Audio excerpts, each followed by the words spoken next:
sur les bords du Nil. Bien avant, ils découvrent la numérotation.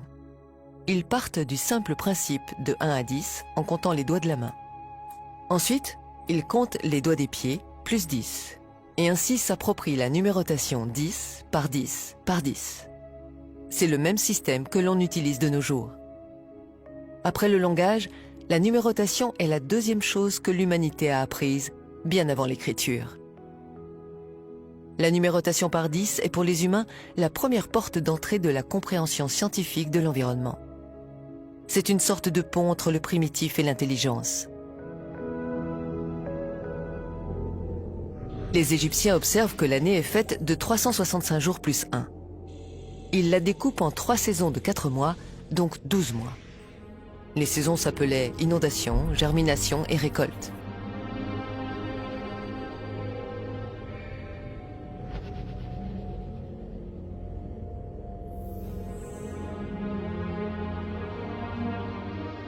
Au fil des années, ils observaient un phénomène étrange. Chaque année en été, durant une journée précise, le 14 juillet, une étoile, la plus brillante, se levait avec le soleil et quelques minutes plus tard, elle disparaissait dans la lumière. Le même jour, le Nil inondait les champs. Les crues étaient fertiles, indispensables à la vie pour produire la nourriture. Les Égyptiens ont divinisé cette étoile et l'ont appelée Sobdé ou Septi. C'est l'étoile qui annonçait les crues du Nil. Aujourd'hui, on l'appelle Sirius. Ce phénomène s'appelle la levée helladique du Sirius. C'est le premier jour de l'année égyptienne. S'en suivaient 5 jours de fête. Le Nil apportait le limon indispensable aux cultures. C'est pour cette raison que cette étoile était sacrée pour eux. Les terres étaient inondées pendant 3 à 4 mois consécutifs. Le travail dans les champs s'arrêtait, alors les Égyptiens remontaient dans les collines pour avoir les pieds au sec. Voilà, c'était parti pour 3 mois de vacances. Et ce fut ainsi pendant des milliers d'années, année après année. Cet épisode est occulté et n'est pas expliqué par les égyptologues. Ils ne parlent pas du tout des crues du Nil. Un esprit naïf se demande tout de suite, mais que faisaient-ils pendant 3 à 4 mois s'ils ne pouvaient pas cultiver les champs? Les Égyptiens vont faire 3 choses durant ces 3 à 4 mois de vacances. Observer, mesurer et tout noter. Dès le retour du Nil dans son lit, un gros problème avait surgi. Les limitations des champs avaient disparu. Il fallait alors retracer les limites des champs de chaque paysan et commencer à semer au plus vite. Et il fallait les retracer correctement pour éviter les disputes. Ainsi, les Égyptiens commencèrent à tracer des lignes droites, des rectangles, des carrés, des diagonales, des cercles et des triangles avec des fils et des bâtons. Tout était noté sur des papyrus. Ce fut le début de la géométrie. Ils comprirent un fonctionnement fondamental de la nature. Tout est fractionné ou assemblé en petites unités égales. Cette constatation va leur servir tout au long de leur découverte. Il leur fallait aussi une unité de mesure pour bien délimiter les parcelles. C'est bien de faire de la géométrie, mais il faut mesurer les lignes. Ils pensent au pied du roi. La longueur du pied du roi peut être utilisée comme étalon. Cet étalon sera multiplié et distribué dans tout le royaume. Ils essayèrent les pieds, les bras, les jambes, les coudes du roi, mais il y avait un problème. Cette unité n'était pas fixe. Le problème était réglé pendant son règne, mais tous les rois n'avaient pas la même taille. Le roi suivant voudrait sûrement qu'on utilise son pied ou son coude par jalousie. Dans les collines, en attendant le recul du Nil, les Égyptiens réfléchissaient et cherchaient une solution au problème.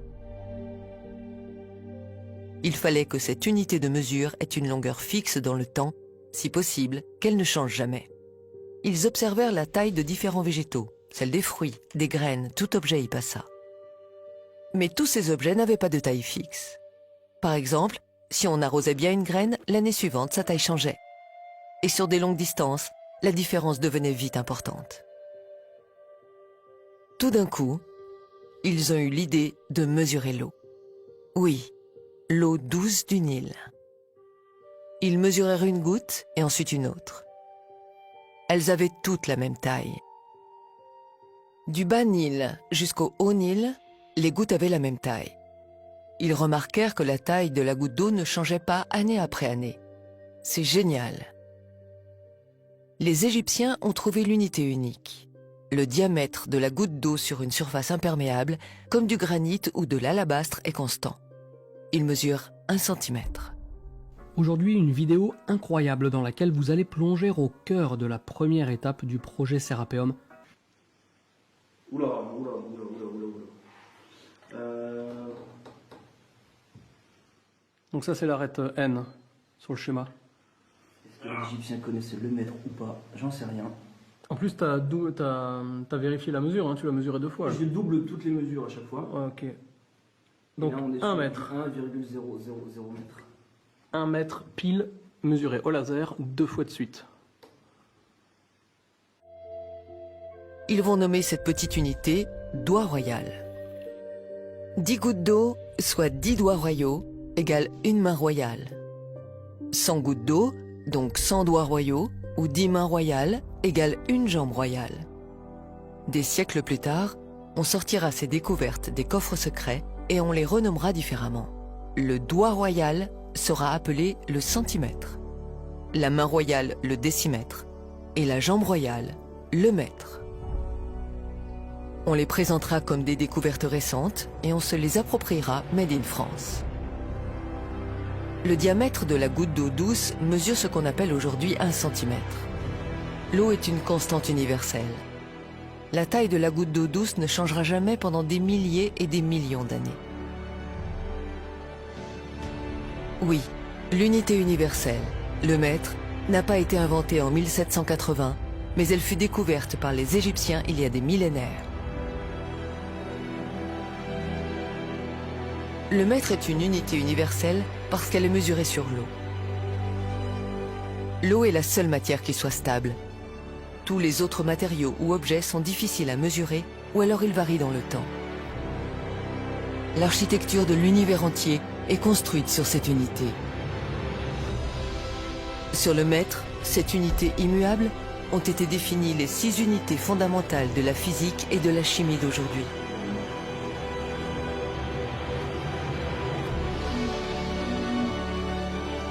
L'ampère, le Celsius, la mole, la candela, la seconde et le kilogramme. Donc, tout.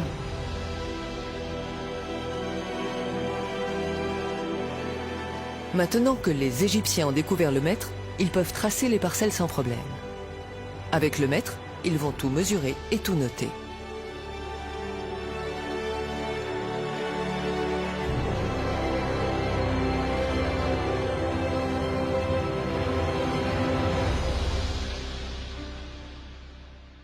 Ils prennent un disque de diamètre d'une jambe royale et l'entourent d'un fil. Ils déroulent le fil et le mesurent. Le périmètre du disque fait 3 jambes royales et 14 doigts royaux, soit 314 doigts royaux. Un disque de diamètre 10 déroulé correspond à 31 unités et à 4 sous-unités. Un disque de diamètre 1 correspond à 3 unités et à 14 sous-unités. Un chiffre ressort à chaque fois. 314, 31,4, 3,14. Ils pensent que ce chiffre est important. Ce chiffre, c'est le pi, 3,14. Les Égyptiens connaissaient avec précision le pi bien avant Archimède. De cette expérience, ils vont aussi déduire le système décimal.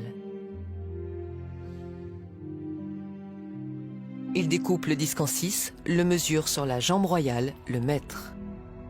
Ils obtiennent le chiffre 52 cm et 36 sous-unités, millimètres. Ils le notent et pensent que ceci est important. Au fil de leurs observations, ils constatent que le volume d'une sphère représente 52,36% du volume d'un cube.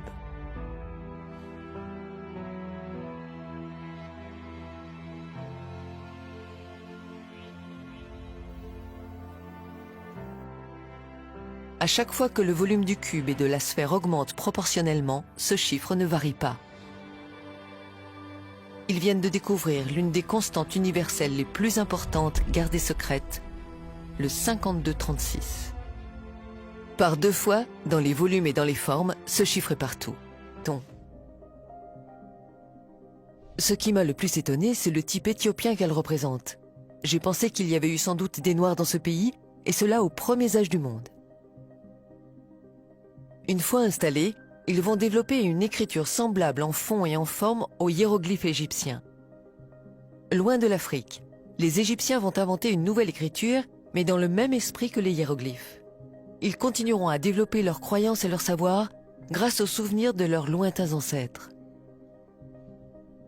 Sur la stèle 5 d'Izapa, l'arbre de la vie, on voit les 3 pyramides de Gizeh avec les temples devant, les vagues symbolisant le voyage jusqu'en Amérique et les racines de l'arbre, leur descendance.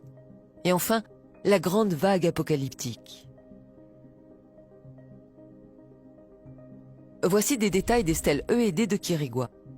Les 2 figures ont la même posture, tenant le sceptre, et tous les 3 portent le même type de barbe que celle de Toutankhamon. Les Amérindiens n'avaient pas de barbe, sans parler des nez cassés. Côté architecture, en Amérique comme en Égypte, les ouvriers vont appliquer la même méthode de construction que les pyramides et les temples. Toute la vie sera organisée autour. Le calcaire sera brûlé pour faire de la chaux et du mortier. Avec ce mortier, ils construiront toutes les pyramides d'Amérique centrale. Des centaines de pyramides et de temples seront construits au Guatemala, dans le Yucatan et au sud du Mexique.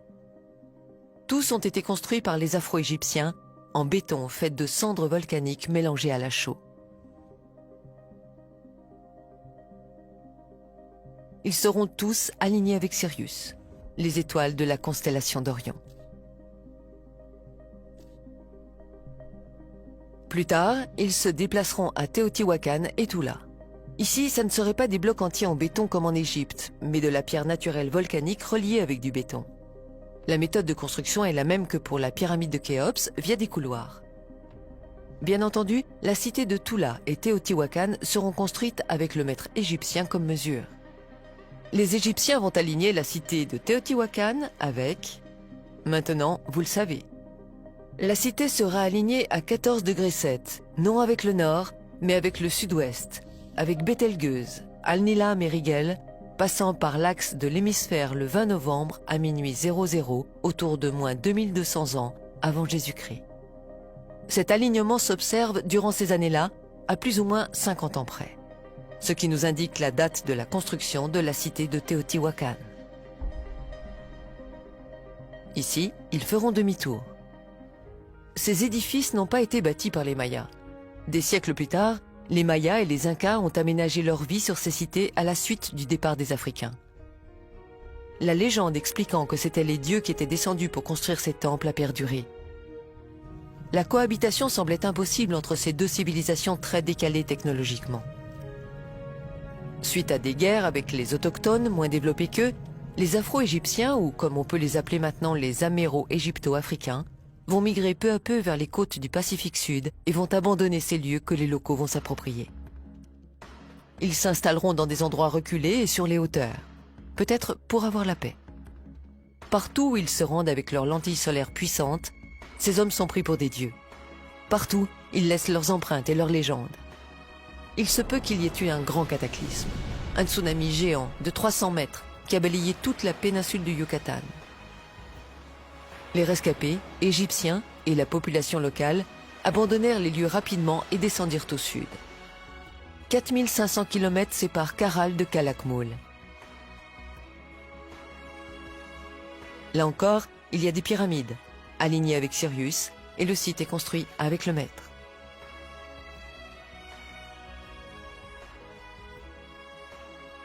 Le voyage se poursuit vers Machu Picchu. Les constructions de Machu Picchu fascinent tout le monde. Tout le site a été édifié en andésite et en granit coulé, fondu en lave grâce aux lentilles solaires. Il faudrait mesurer si on trouvait la coudée royale égyptienne. Aucune pierre des magnifiques murs des sites d'Ollantaytambo, Pisac, Cusco ou de Sacsayhuaman n'ont été taillées. Ces sites ont été construits par les Afro-Égyptiens avec les lentilles solaires. Après leur départ, les Incas continueront de les entretenir, mais avec une technique rudimentaire. L'écart technologique est flagrant. Le temple du soleil, Coricancha, un chef-d'œuvre, est également réalisé en pierre volcanique andésite fondue. Là aussi, une surprise vous attend. Au Pérou, donc dans la ville de Cusco, il y a un temple qui s'appelle le Coricancha. Et ce temple, c'est un temple majeur, et j'ai mesuré les dimensions de ce temple. La largeur du temple, c'est 10 mètres, et l'épaisseur des murs, c'est 1 mètre pour chacun des murs. Ce qui fait qu'à l'intérieur, on a une enceinte dont la largeur intérieure est de 8 mètres. Donc on a l'unité métrique également sur ce temple au Pérou, de l'autre côté de l'océan Atlantique. Voici comment raisonnent les Égyptiens. Pi sera divisé par les 10 premiers nombres entiers. Ils vont utiliser le nombre entier 7. Pi divisé par 7 égale 44,8 pour faire ces niches. Ceci sera la base de la niche. Sur cette base, ils établissent le rectangle d'or. La base sera divisée par 7. On enlève ce résultat de la mesure du haut de la niche. Voici la forme de la niche qui sera réalisée, le tout en centimètres. L'erreur est de plus ou moins 2 mm.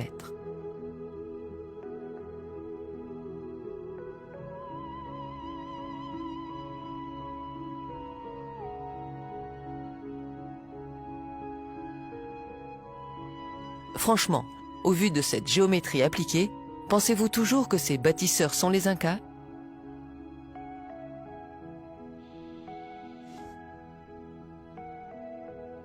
Par hasard, sur le chemin, il tombe sur une grotte avec des dimensions sacrées.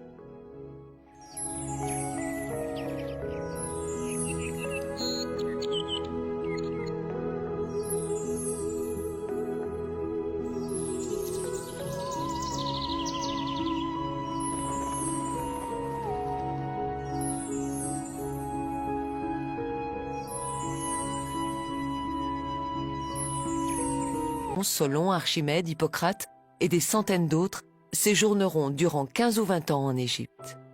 Non comme des touristes en vacances, mais pour acquérir le savoir au pays des Lumières. Ils rentrent chez eux avec quelques miettes de connaissances qu'ils enseigneront à leur retour en Grèce. Souvenons-nous, Hérodote s'est bien fait balader par les prêtres égyptiens concernant la construction de la pyramide avec des grues.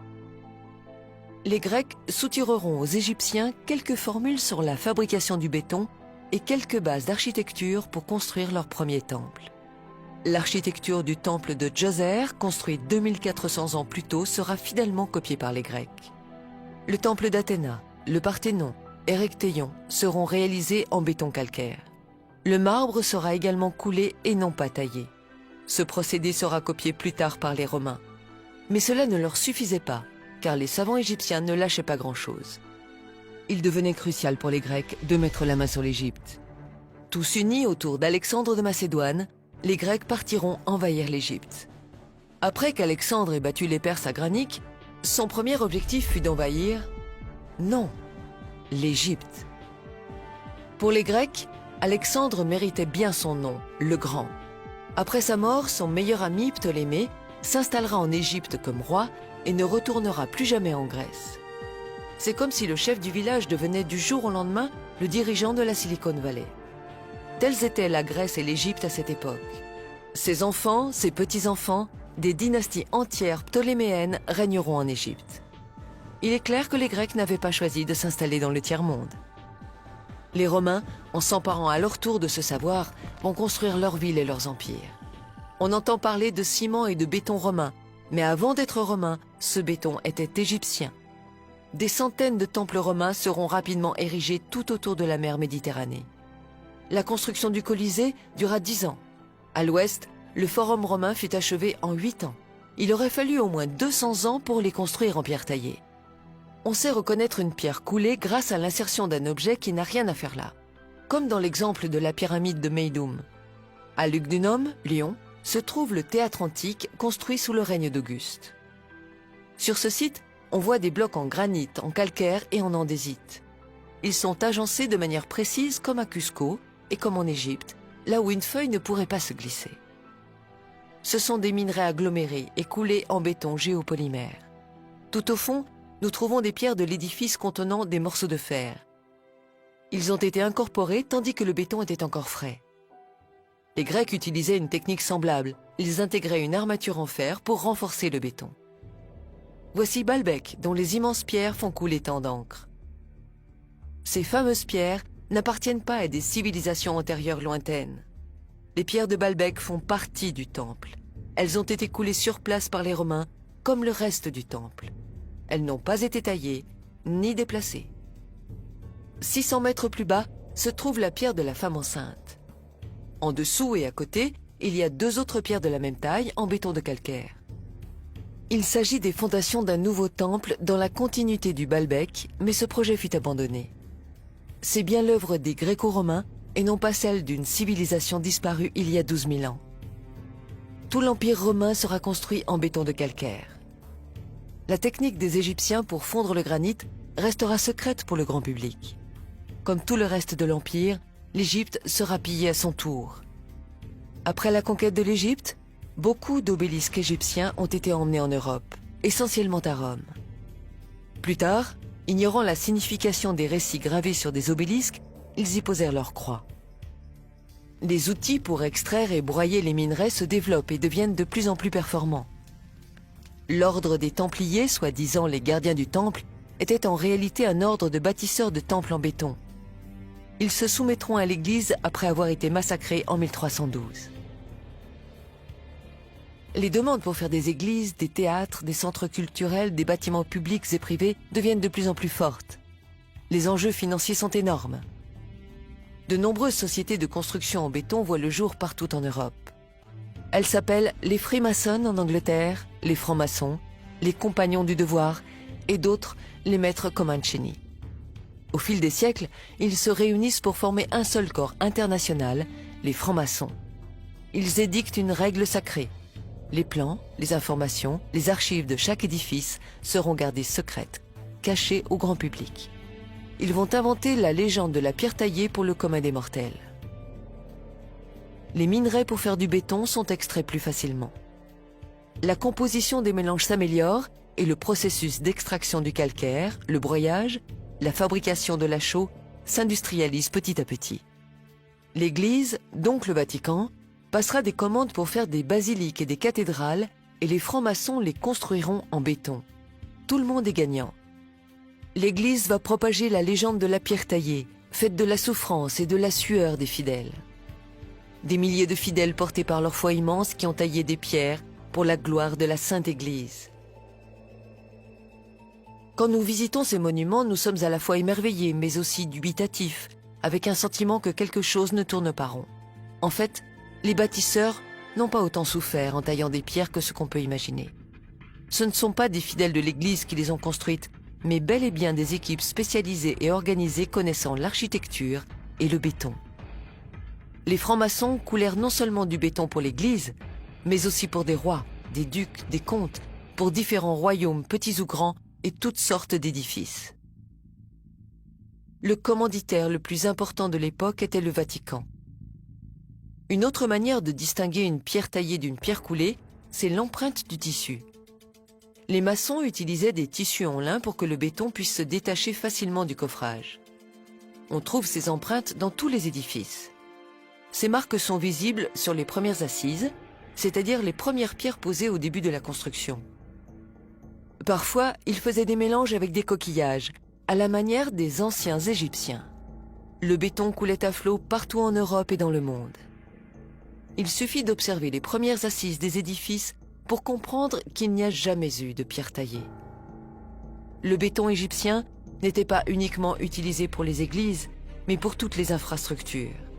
De 1700 à 1900 seront réalisées des centaines de cathédrales, des milliers de ponts, d'immeubles publics et privés dans toutes les villes d'Europe. La basilique de Fourvière à Lyon est un exemple de différents mélanges. Nous trouvons ici toutes sortes de béton, même le granit est coulé. Ne cherchez pas, il n'y a aucun document sur sa réalisation. Le livre touristique dit explicitement que la basilique est réalisée en pierre de taille. Pierre de taille ou pierre taillée, cette subtile différence laisse place à une confusion de langage. Il n'y a aucune photo montrant le transport des pierres ou leur élévation. Nous sommes dans l'ère de l'immobilier et du béton. Parallèlement, il est important de maintenir le mythe de la pierre taillée. Les francs-maçons vont garder ce secret pendant des centaines d'années.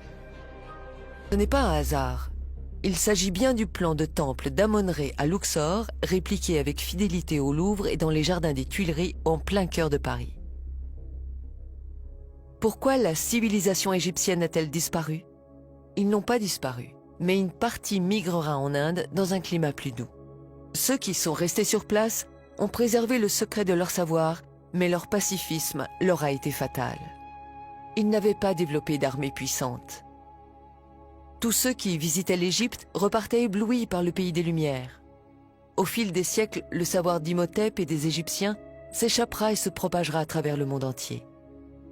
Leur savoir ne sera pas perdu. Il sera partagé, parfois pris de force par les Perses, les Grecs, les Philistins, les Romains, le monde entier. Il sera transmis de génération en génération. Pendant presque 3000 ans, Imhotep a été vénéré comme un dieu.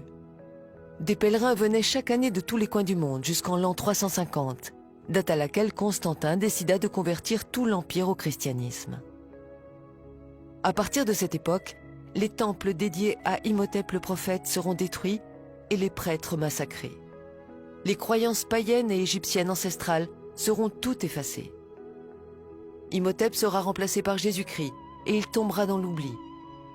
Le traité d'Imhotep sera remplacé par le serment d'Hippocrate.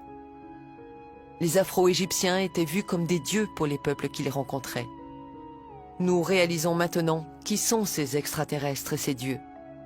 C'étaient les premiers scientifiques de l'humanité, les pères de la chimie, de la physique, des mathématiques et de la géométrie. Les Égyptiens ont fondé la civilisation moderne. Le Nil était doublement sacré. Il offrait de la nourriture, mais pas seulement. Le Nil leur a donné ce qu'il y a de plus précieux au monde, le temps. Du temps, 4 mois par an pour réfléchir et observer. Du temps pour faire de la science. Qu'est-ce que la science? Quelle est la définition de la science même? La science est expérimentale, vérifiable et visible. Des milliers de livres écrits, proposant chacun une hypothèse pour écarter les Égyptiens et mettre à la place une civilisation extraterrestre, Atlante, astronautes disparus ou des esclaves, c'est de la fiction, de la fantaisie et non pas de la science. Il n'y a aucune preuve pour affirmer l'existence des extraterrestres. Sans jouer avec les mots et avec la sémantique, sans faire de philosophie, le fait de ne pas avoir de preuves scientifiques est déjà une preuve. Depuis des milliers d'années, nous sommes seuls sur la Terre et nous le resterons pour longtemps encore, seuls, face à nous-mêmes. Ces théoriciens de l'ignorance et de l'obscurantisme appartiennent désormais aux poubelles de l'histoire. Les poubelles de l'histoire sont là, pour entreposer ces livres et ces théories. Il ne faut surtout pas les faire disparaître, afin que l'humanité puisse se faire sa propre opinion. Croire que le développement et l'intelligence humaine soient venus d'ailleurs, c'est beau, c'est romantique. Nous n'avons pas envie d'être seuls dans l'univers, mais ce n'est pas la vérité. Un mythe disparaît, et plus précisément celui d'une civilisation inconnue. La vérité, c'est que cette civilisation, mystérieuse et grandement développée, est l'Égypte. S'il y a une vérité obscurcie, c'est que cette Égypte est nègre. Ils découvriront l'énergie solaire. Sans l'énergie solaire, il n'y aurait pas eu de pyramide. Les Afro-Égyptiens ont découvert que la Terre était ronde. Et ils ont été les premiers à l'avoir parcourue et explorée de long en large. À chaque fois qu'une civilisation a été mise en contact avec l'Égypte, des temples ont surgi et elle a été propulsée en avant. Un mythe est né, celui de la pierre taillée. L'humanité s'est construite avec du béton et non pas avec de la pierre taillée. L'histoire antique de l'Égypte, de l'Afrique, de l'Asie et de l'Amérique est à réécrire entièrement. Avant les sculptures de Michel-Ange, il y avait la perfection égyptienne. Vous avez dit le sourire mystérieux de la Joconde? Regardez plutôt le sourire énigmatique de Ramsès II. Vous cherchez les Atlantes? Les voici. Ils sont en Égypte. Avec les tandems chimie et physique, maths et géométrie, l'Égypte nègre a permis de bâtir des temples, des rues, des maisons, des stades, bref, de quoi construire l'humanité. Ils ont posé les piliers de la science, le premier alphabet et son art, la philosophie, la médecine, les religions. Ils sont à l'origine des cultures du monde. Ils ont créé les cultures du monde. c'est cela le plus grand mystère de l'humanité. Là où il mettait les pieds pour se reposer, il bâtissait un temple et plus tard une ville était née. Posons la bonne question. Devait-on en finir avec le mystère des pyramides entretenues par certains égyptologues? L'Égypte a une tâche importante, celle de préserver le berceau de l'humanité. Il est du devoir de tous les pays de l'aider, car si vous n'avez pas de passé, vous n'aurez pas de futur. Imhotep a été le plus grand scientifique de l'humanité. Et les nègres d'Afrique ont donné leur savoir, la chimie, l'architecture, la géométrie, les mathématiques à tous les autres peuples. Et en retour, qu'a-t-elle reçu en récompense? Des siècles d'esclavage, de souffrance, la misère, les massacres, et ça n'en finit pas. Le pillage et l'insulte envers l'Afrique continuent.